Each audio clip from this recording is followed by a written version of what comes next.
1, 2, 3, 4.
In this video, we are checking out how to play Ted Reed's Syncopation, page 38. It always used to be page 37 on the original book, which I still have here. It's slightly shorter than the newer book. Now it's page 38. From 38 onwards, we have these entire, I think they're like 40 bar exercises. Every bar is different. It's really good for your reading, whereas all the previous pages are usually sort of one exercise repeated across a line. Now, Syncopation, much like stick control and some other books, it's one of the, the Bibles of drumming. Been around a long time, and we can get a lot of really cool stuff out of it. On face value, Syncopation isn't that complex a book. It's really good for the beginner or the intermediate student learning about, obviously, syncopation, being able to read all our different, common rhythms, but it's not a super technical book. It's not really advanced. But the really cool thing about it is that it's very thorough, and we can kind of like extrapolate different vocab from these simple rhythms. And that in itself is a bit of a skill that drummers need to learn. Oftentimes drummers, if you're doing any kind of reading gig, you're playing a theatre show, or you're playing in a big band or a corporate gig, anything where you're reading a chart. It could be a TV gig. You might have, simple rhythms written either as section figures with small note heads on the top of the stave, or ensemble figures with larger, often slash notation in the center of the stave, and it'll just have the hits written. But you've got to play something more complex, more involved. You've got to do a setup. You might have to play a more embellished figure, fill around that rhythm and so forth. So for example, if this rhythm was written on a chart, 1 and 2, 3 and 4, and you'd probably never just play this.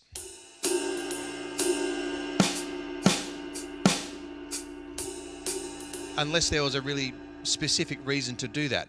You probably do some sort of setup.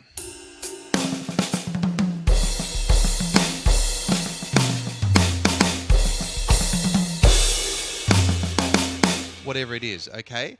And the point is that you need to get your reading to the point where you can just see a figure like that and know what vocab goes with that style or in that genre. So I'm going to show you 20 different ways that we can play these simple rhythms. I'm just going to be looking at line 1 only from page 38 of Syncopation. And I'm going to show you a bunch of different ways to play it that obviously go way beyond just the rhythm that is written. It's kind of like, you think of horn players and guitarists and so forth. When they're soloing over changes, they've got to be able to look at a chord, know what the chord scale is, and immediately know the notes that are available and have instant recall of that vocab so they can just hear it in their head, or see it first of all, hear it in their head, and then just play it. It's the same sort of thing with us. We've got to look at the rhythm and just know what vocab, what chops, what sticking patterns go with that particular style. All right, so let's have a look. I'm actually going to go to page 37 on my original book. Okay, the first way that I played it in the book was just straight. Okay, so just taking it at face value. And I've got the hi-hat on 2 and 4 because the first few variations are going to go into swung eighth notes, triplets, and eventually jazz. You saw me playing on the ride cymbal there. But I'm going to do it with my left hand. Okay, and it just goes like this. 1 and 2 and 3, 4, 1, 2. And 1, 2, 3, and 1, and 3, or without me saying it.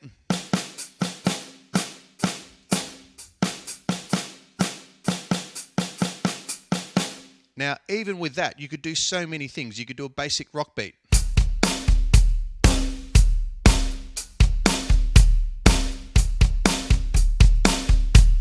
Right, that was just me playing it all with my right foot on kick drum, yeah, on bass drum. But the second way that I'm going to play it, again with my left hand, is we're going to swing the quavers now, swing the eighth notes, all right? So now instead of this, it's going to be more like this.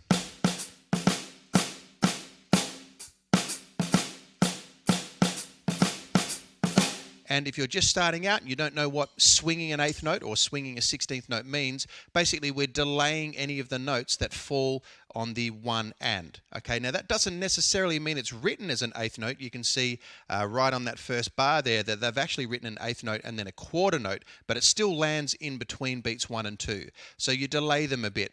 And from roughly medium slow to medium fast, probably not really slow and probably not really fast, the swung eighth note actually lines up with the third triplet. So if I've got the beat here and the swung eighth note here, and I've got triplets over here, the beat, the middle triplet, and the third triplet, these two line up quite well. All right, that's why you'll often hear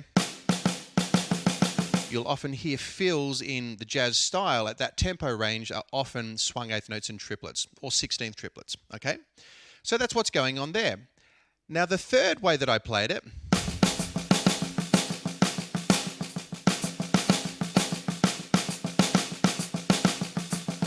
well, if we just take the rhythm that we played in the previous example where we were swinging it,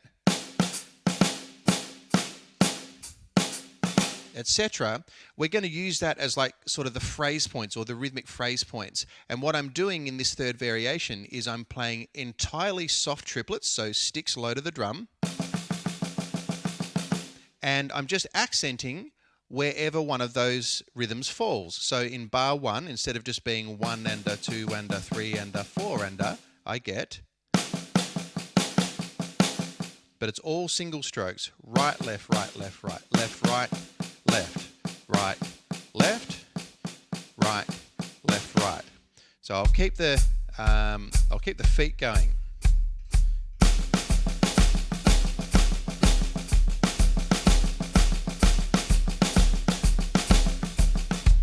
Okay, that's what's going on there.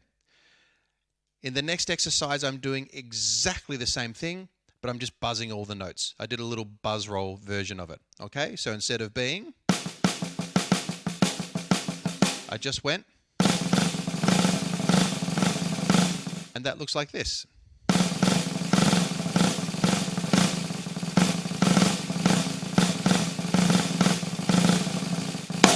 And you might want to keep the feet going through that as well. I like to just feather the bass drum, hi-hat on 2 and 4. Sounds like this.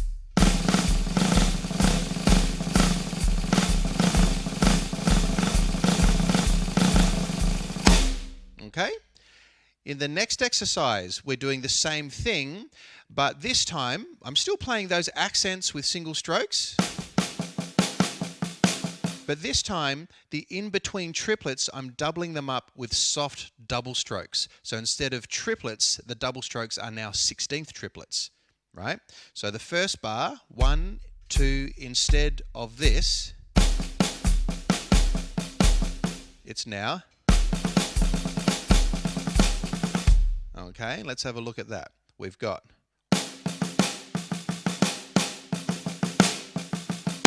1 and R2 and R3 and R4 and R1.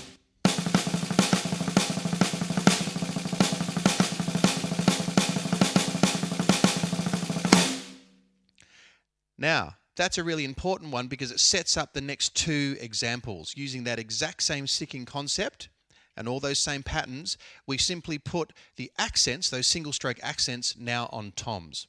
All right? So now it's like.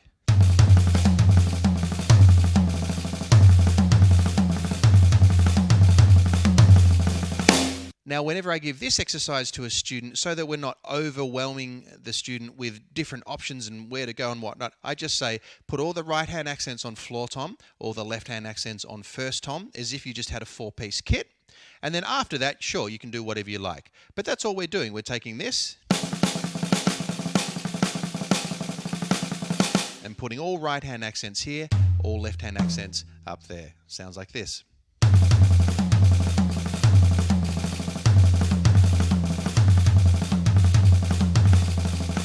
And again, you can add in the feet, any pattern you like, if you want to give it some kind of reference, right?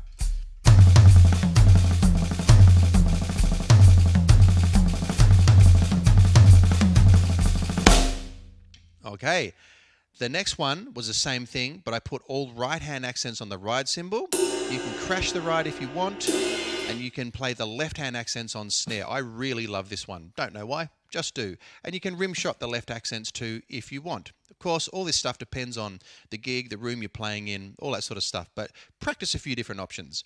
So now instead of this, you've got.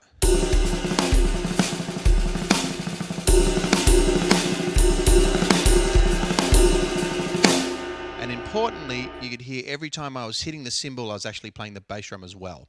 All right, so that would look like this. 1, 2, 3, 4.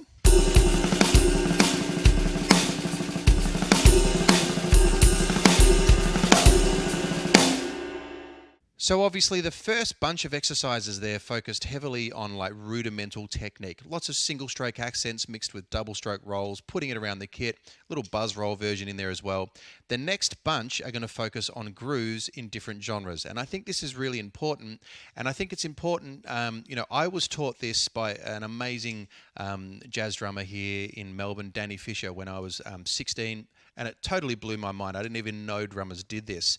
And the first, or the next 4 ways I'm going to show you, he taught me, and they are all in the jazz style, playing under like a core pattern of jazz ride pattern with a bit of an accent on 2 and 4 and hi-hats on 2 and 4 as well. But I think it's really important that we can do it in more styles than just jazz. This is the typical thing that people will do. But you notice I did one in like a shuffle. So we'd be playing like 2, 3, 4. Halftime. Did a funk thing and then a Latin thing as well. So I think it's important that we can take these pages, these exercises, and do them in all genres of music. But the next 4 are in jazz, okay? So all we're doing is we're playing basically what we did in the second exercise right at the start, where we played them all swung. But this time I'm playing the ride cymbal as well. Hi-hat on 2 and 4. Sounds like this. 1, 2, ready, go.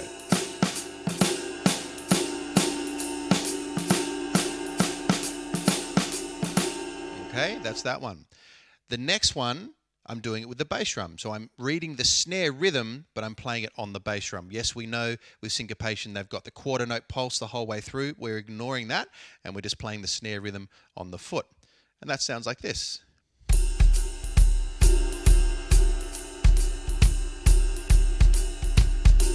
Next line.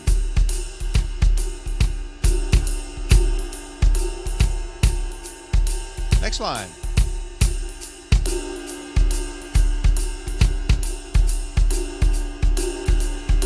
Etc., etc. Okay? Now, I don't know if I'm getting the names of this correct. One of them was called long note, short note technique, and then the next one was called short note, long note technique, I think. I'm just going to say that the next way we're doing it, we're playing all the eighth notes on snare or the quarter notes on bass drum. Okay? That then sounds like this. 1, 2, 3, 4.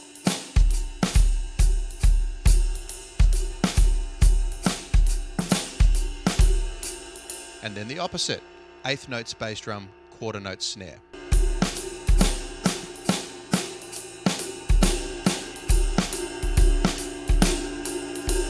Okay? From there, we're going to go more into like a rock shuffle. So you're going to play edge, top edge, top edge. On the hi-hat, nice solid backbeat. I'm going to rim shot on 2 and 4. So this is now the core pattern. 1, a 2, a 3, a 4, a 1, a 2, a 3, a 4, a 1.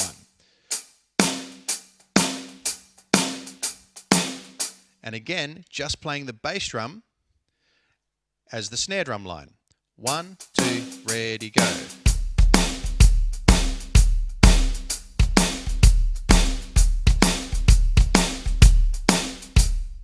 Next, we have another one of my favorites. Of course, we've got the halftime shuffle, Picaro, Bernard Purdy. Now the core pattern, we're still playing exact same thing with the right foot, of course, but the core pattern with the hands has changed now. We're going to be playing this. 1, 2, 3, 4. 1, 2, 3, 4, 1. This time we'll have the backbeat on beat 3 only. Halftime shuffle.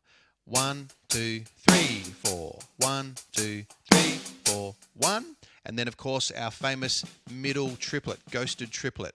Really low to the drum. It's got to be really soft.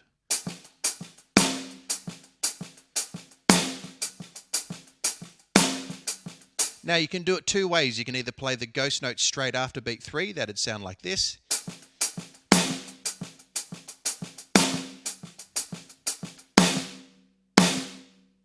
You're using the downstroke if you do that, rim shot, and then ghost note. Or on beat 3, you can do 3 and ah. You can play the third triplet. That sounds like this.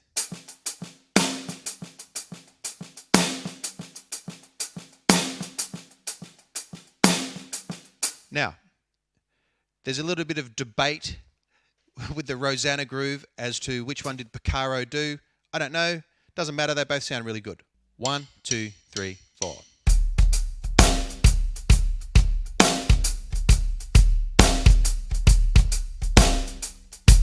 Now, with all of these exercises, of course, different limbs are landing on different parts of the beat. You've got a lot of different things going on. So make sure you're spending a lot of time on each variation. This is obviously an instructional video. I'm just plowing through them all. But you want to spend a lot of time just on one thing at a time. Spend 1 or 2 weeks on it. You don't have to necessarily do every single one. Yep, straight away. So we've just done a whole lot of different things based in triplets and swung eighth notes, so it lent itself really well to jazz, shuffles, halftime shuffles, anything that is basically triplet oriented. Now we're going to go more in the straight 16th type of thing, okay? So the first thing we'll do is Latin jazz. Now I played it over here on the hi-hat. I was playing the core pattern with the feet. Right, that samba ostinato figure, of course, that's imitating a surdo drum part. Over the top of that, I was playing on the hi-hat, and I was playing... Right, so all together you get... And at speed.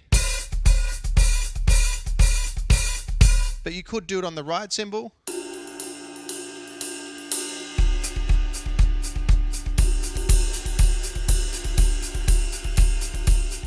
Now, the first way that I played it in this Latin jazz context, it sounded like the rhythms that I'm playing on the snare were at like half speed compared to the groove. In fact, for this style, it sounds a little bit odd, I won't lie. But it's a good thing to be able to do, nonetheless. So if this is the pattern, 1, 2, 3, 4.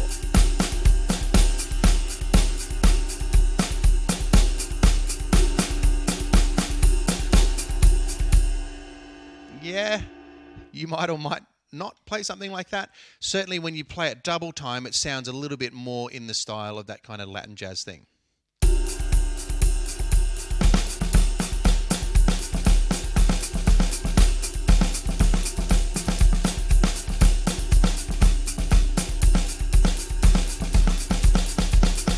Oh, that's nice. All those offbeats.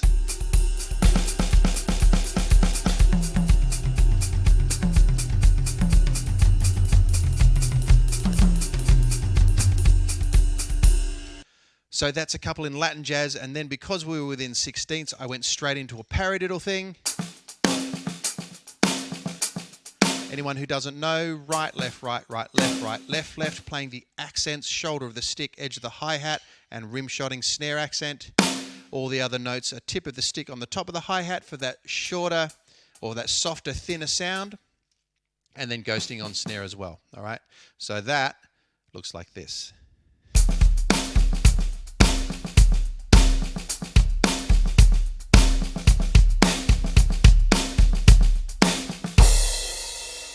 All right, then to finish up, we're going to do a bunch of rudimental things, but again within 16th notes, all right? And the first one is just playing with your right hand, playing all the accents. So if we think about what 16ths just are when you're leading with the right hand, 1E and a 2E and a 3E and a 4E and a 1E and a 2E and a 3E and a 4E and a 1, and just accenting all the rhythms.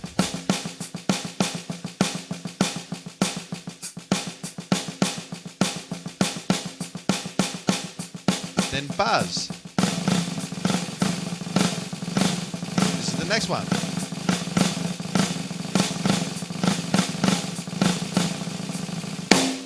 All right. And to finish up the last three, when we take our 16th notes,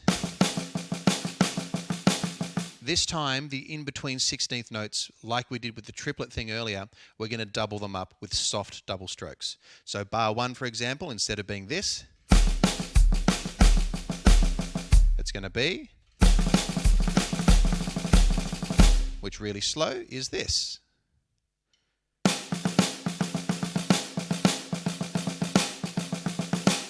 Okay.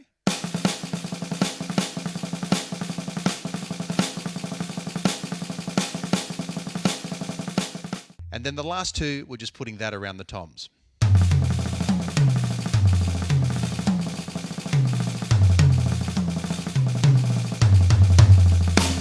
And the final one on cymbals.